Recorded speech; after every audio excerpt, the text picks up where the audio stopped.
Hello, Meerkats. Welcome back for another chapter of Gangsta Granny. It's me, Surat, aka Mr. Meerkat, and today we're going to be reading Chapter 21, A Tap Shoe. Here we go. Ben sat silently in the back of the little brown car in his love bomb outfit. I hope you didn't forget about the competition, Ben, said Mom, as she fixed her makeup in the passenger seat, her lipstick accidentally scrawling across her face as they went round a corner. No, of course not, Mom. Don't worry, son, continued Dad, as he proudly drove his son to dance competition. Immortality. You've done so much training up in your bedroom. I know you'll get top marks from all the judges. Straight tens. What about Granny? Won't she be expecting me? Said Ben anxiously. Tonight was supposed to be the night that they stole the crown jewels, but instead he was on his way to take part in a dance competition, despite never having danced a step in his life. For the last 2 weeks, he had avoided thinking about the dance competition, but now the time had come. It was really going to happen. He was going to have to dance a solo number, which he hadn't prepared, in front of an entire theater full of people. Oh, don't worry about Granny, said Mom. She doesn't know what day it is. She laughed as the car stopped suddenly at a red light and mascara splattered over her forehead.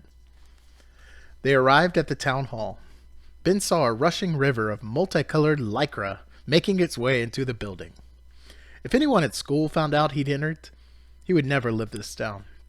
The bullies would all have all the ammunition they would need to make his life heck forever. And what's more, he hadn't rehearsed his dance.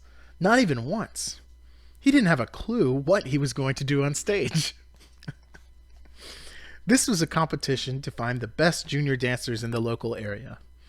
There was a prize for best couple, best solo female, and best solo male. If you won here, you would get the chance to compete for your county, and if you won there, for your country.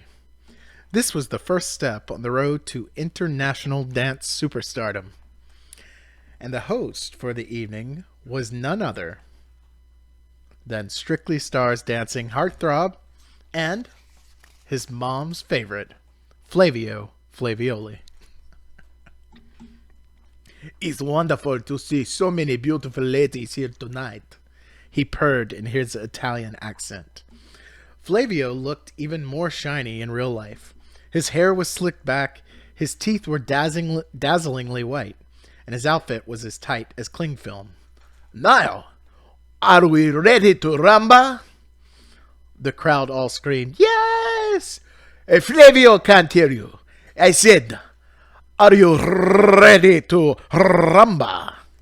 Yes! They all screamed again, a little louder than before. Ben was listening nervously backstage. He heard one woman's voice screech, I love you, Flavio! It sounded suspiciously like his mom. Ben looked around the dressing room. It might as well have been a convention of the most annoying children in the world. They looked so unbearably precocious, adorned in these ridiculously garish lycra outfits, smeared in fake tan, and with pearly white teeth so bright they could be seen from outer space. Ben looked anxiously at his watch, knowing he was going to be terribly late to meet his granny. He waited and waited as the over-made-up quick-step jive waltzed, Viennese waltzed, tangoed, foxtrot, and cha-cha-cha'd. Finally, Ben's turn came. He stood in the wings as Flavio announced him. Now, it's time for a local boy who's going to delight us all tonight with a solo dance piece. Please welcome Ben.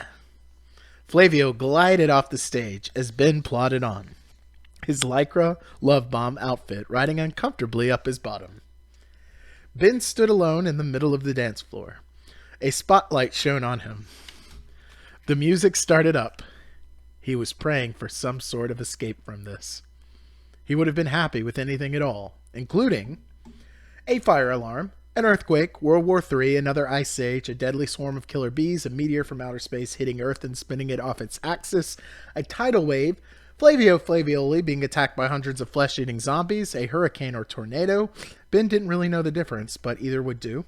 Ben being abducted by aliens and not returning to the Earth for 1,000 years. Dinosaurs returning to the Earth through some kind of time-space portal and smashing through the roof, devouring everything inside. A volcano erupting, though annoyingly, there didn't seem to be any volcanoes nearby. An attack of giant slugs, even an attack of medium-sized slugs would do. Ben wasn't fussy. Any of the above would have sufficed. The music played for a while, and Ben realized he hadn't moved his body yet. He looked over at his parents, who beamed with pride, seeing their only child center stage at last. He looked to the wings, where the ever-smiling Flavio was giving him an encouraging grin. Please make the ground open up now. It didn't. There was no choice but to do something. Anything. Ben started moving his legs, then his arms, then his head. None of these parts of his body moved in time or sequence, and for the next 5 minutes, he threw his body around the dance floor in a style that can only be called unforgettable. As much as you might want to forget it, you can't.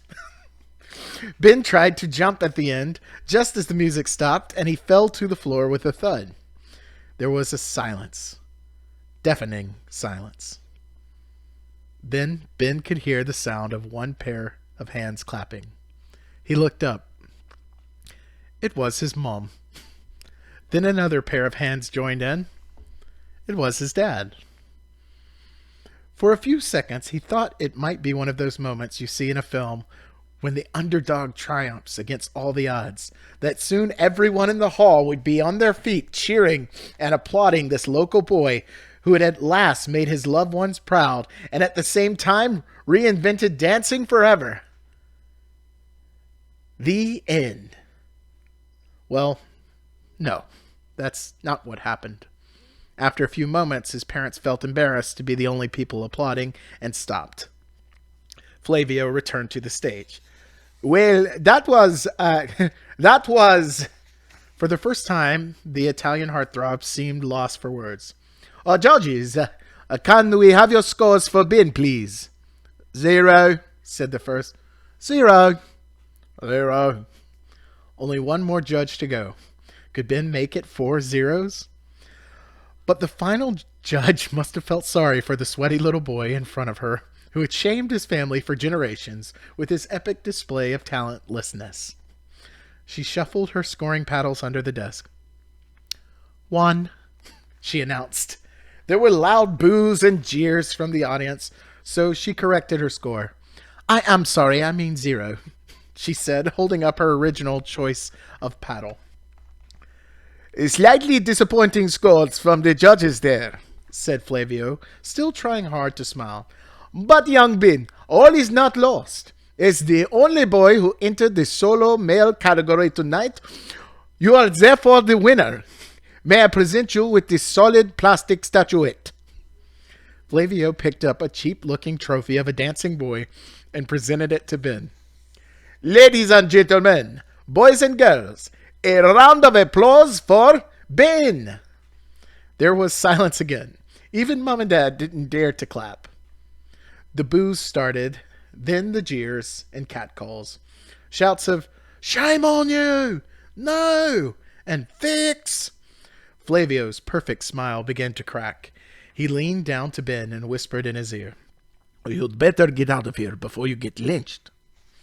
At that exact moment, a tap shoe was thrown from the back of the audience. It flew at speed through the air.